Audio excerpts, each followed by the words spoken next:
Maymyo Pangpar Huan kan kala mỗi khop mai tang lam khop mai ti hianin Myanmar sarkar hianin tourist ho hip na tan an Hmun moi le nuam tak tak mai te chei bolin an ram leilung a hausa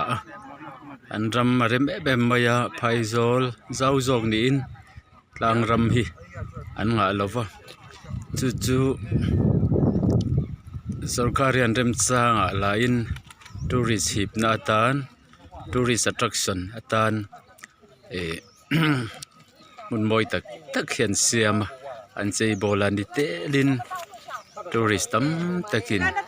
an tlo vut reng mai ani chulaya chuan hei tein hi po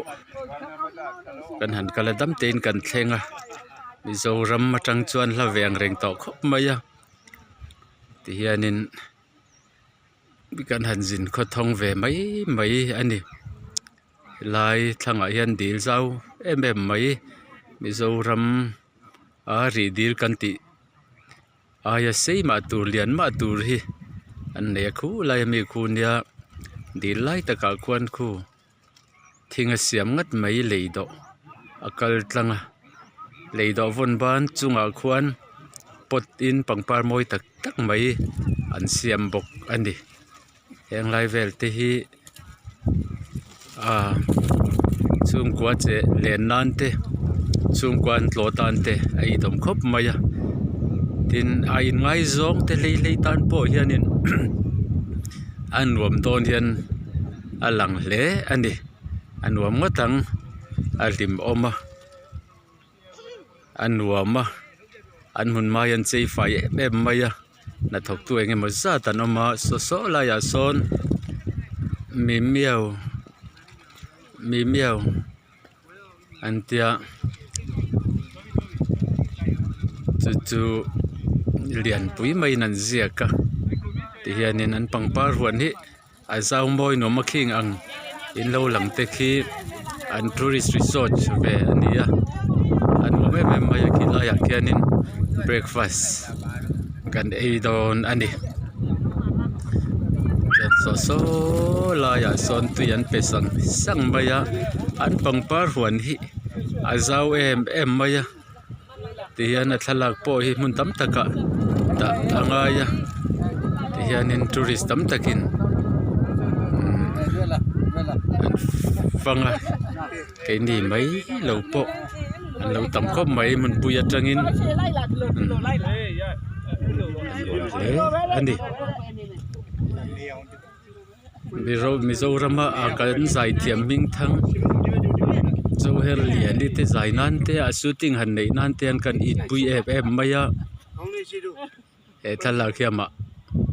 ngei mai ma heri ngei mai thon kan tumanga an wama fan chu rual ani lo so la ya son so pagoda lian tak mai om ro maya kan zoom deuh chinanga lian theyang emo hei hi andia sein parmarama hian sakhua atan buddhism sakhu zui tu ten dian sakhua pui ber chu buddhism ani rale lam pangate son pangpar huan tam takoma botanical garden nin savati sang te ha hu thengin an la oma chung te chu atha kan la to lom boka an bom le ni music tu pakhat chuanin God's love is written upon every opening bud and upon every springing grass atia pangpar ku mum tin ate le thalai lobet ranchor no ate hian pathian chu mangai na ani ti hi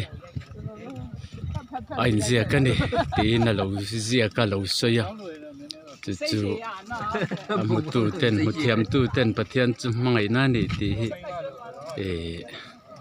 heng pangpar moi tak para te hian an lo mu thei to thin ani kan lang na hi la deuh hleka kan kal hnai zel pe ri lova eng te pangpar vek ze nei takan chin chu ani khonge ma heri sai thiam ming thang kan thon ange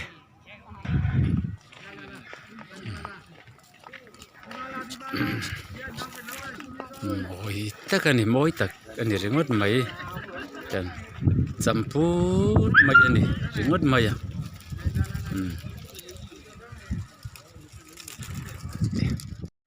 ti hian helai hi dil te ania pia son dil lian tak oma inkara hian hei pagoda buddhist ho hmun thiang hlim an da a dil le dil inkara ti chuan hei hi dil chunga kan kal dawna dil chungah hian leilon mawi takin an siama a pun ban tlak dal sir tuak ah hianin pangpar mawi tak hi ti hianin an ti vul chuk reng mai ani an han pota omze nei takin an chei ani ti chin kan soi to ang khanin Burma sarkar hi forest product ah hian a hausa hle maya forest resources an nei tha em mai ani chuan hei chhak lam hi dil khania tunah hian dil chunga leilon an siamah kan kal phei mek a sir tuaka tlak dal an siamna chungah hianin pangpar omze nei takin an khawi a an vul chuk reng mai ani mawi hle ani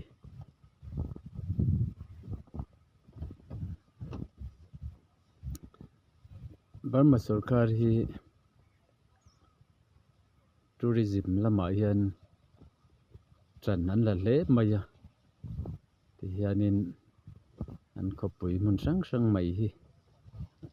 chei mawi an han uar ta em mai a chu chuan voi ni thleng hian ni tin tourist engemaw zatin an tlaw rui rui to mai ani man moi nuam tak an nei a chung te chu an chei bola ram mi pui hi sakhuana lama buddhism sakhaw zui tu te an ni a majority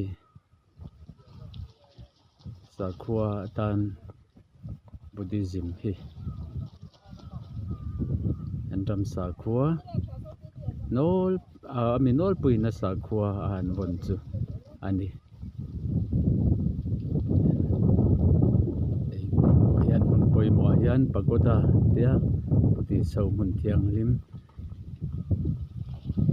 an pathian si bai bu ke na mun an hian biakin ni lovin ti chuan dil te nau kha kan han tlot kan han kal chuak ta a ti hian khomwal tlem dil le dil inkara an han thleng chia helai hi lu mawi takan phuna i le dil inkara omin hei hi a pia dil ani le ta he dil hi lianin a thui khop mai a ti chuan khu lai khu ku kan hmuang khuanin dil chunga kan kal phei le dawn ani dil pakhat zawk chunga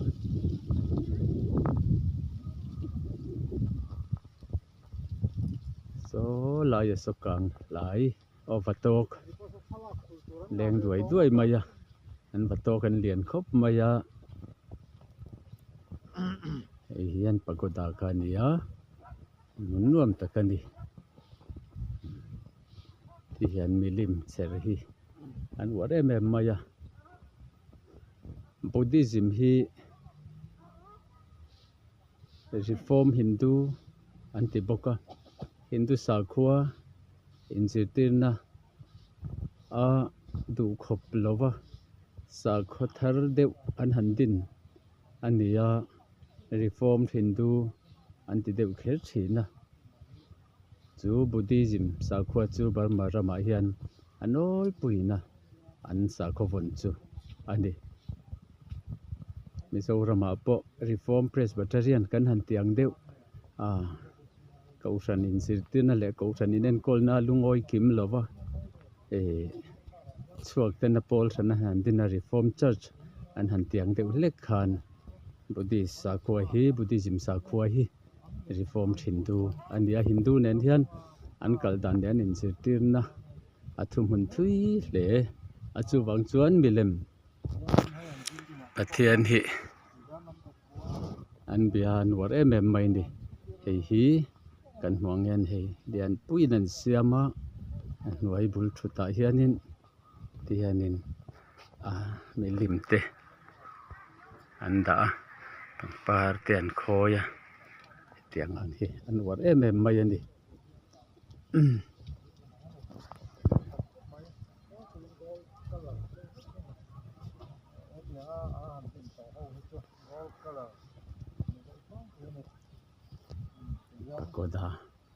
pakoda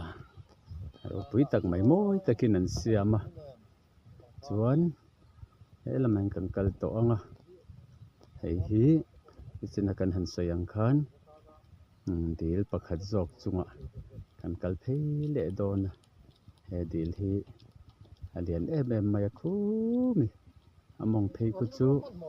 ri dil ral le ralin karain a thui fe mai ni ta hian kan phei leang ti hian le dil chunga le yan do chuan kan kal phei le dona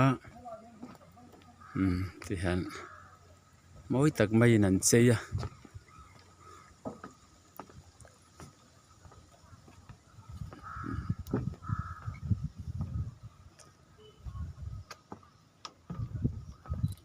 thian dil chung le do kan kal pheya an le hi an le do le lo na hi thing a siam vek thing ta che siam vek ania om je nei taka design vek ani a thing a pulungin an vo bei mai lova design khola nuain tiang hian in chung furniture kan man ang tluka ulukin an tima marong dak that takin an hnoya chu tiang chuan an chei moi ani ichina leilon kan so tlangang tho khan he tiang ang hianin pangparin an chei moi mai ani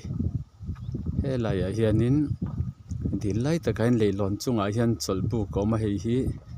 solbuk chun ya dilai tak a omani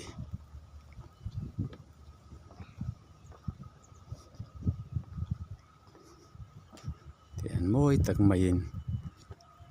tian cholbu ka hian ei turte an lo zuara an du tan ei thei ani moi hle tu ka tangin an kal suak le nga langa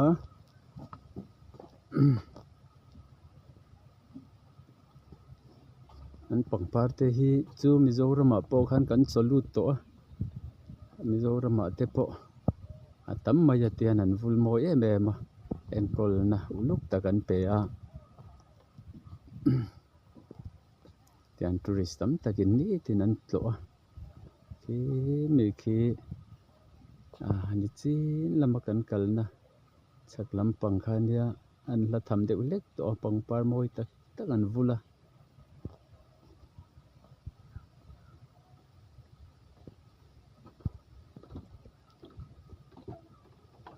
eng pathian thil siam moi le ropui tak te hi pangpar pakhat tiku mu ma tipar tur hian mihring thiam nei na tlin lova pathian chawina ati thei ania ziak tu pakhat chuanin pangpar ku mum par chuak tan tir tin maya hian pathian chu hmangai na ni ti hi ain ziak ani atia eng pangpara te hian pathian hmangai na ain ziak ani ti hi thinlung tharau ina thinlung ati var sak te chuan pathian chu hmangai na ni ti hi heng pangpara te nan cher thei thin ani